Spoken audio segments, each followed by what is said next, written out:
Samantala, kinusuhan naman ni dating Senador Antonio Trillanes ng graft and corruption sina dating Pangulong Rodrigo Duterte, Senator Bongo at dalawang iba pa. Alamin natin ang iba pang detalye sa live report ni Boy Gonzales. Boy. Go ahead, Boy Gonzales.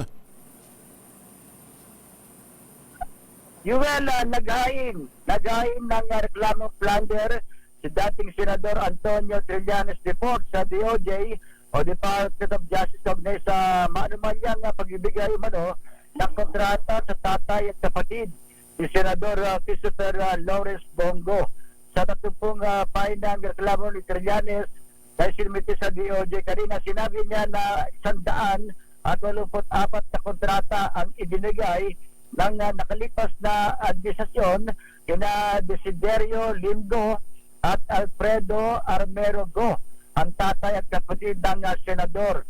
Umaabot niya sa 6.6 billion pesos ang halaga ng kontrata na nakuha ng mga Go sa kabila ng umani hindi kwalipikado ang mga ito dahil sa limitadong kakayahang financial at operational capacity.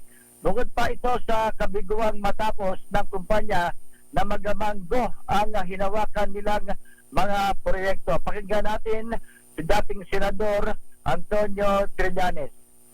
Presidente at Senator.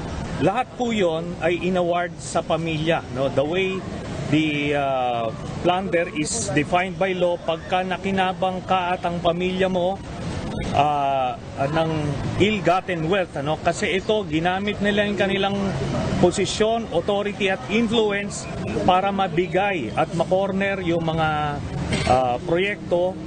184 government contracts ang inaward nila sa tatay at kapatid ni Bongo, ng total nga ay 6.6 billion pesos. Sir, sorry, hindi ba kailangang i-prove na yung threshold na 15 million ay yun yung dapat na naibulsa?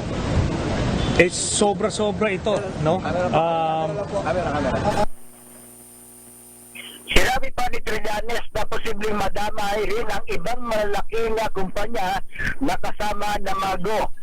Sinabi pa ng dating senador na sa DOJ siya naghain ng reklamo at hindi sa ombudsman dahil sa madali ang access ito sa mga dokumento at informasyon na magmumula sa kaukulang mga ahensya ng gobyerno para sa isinasagawang investigasyon sa naturang issue.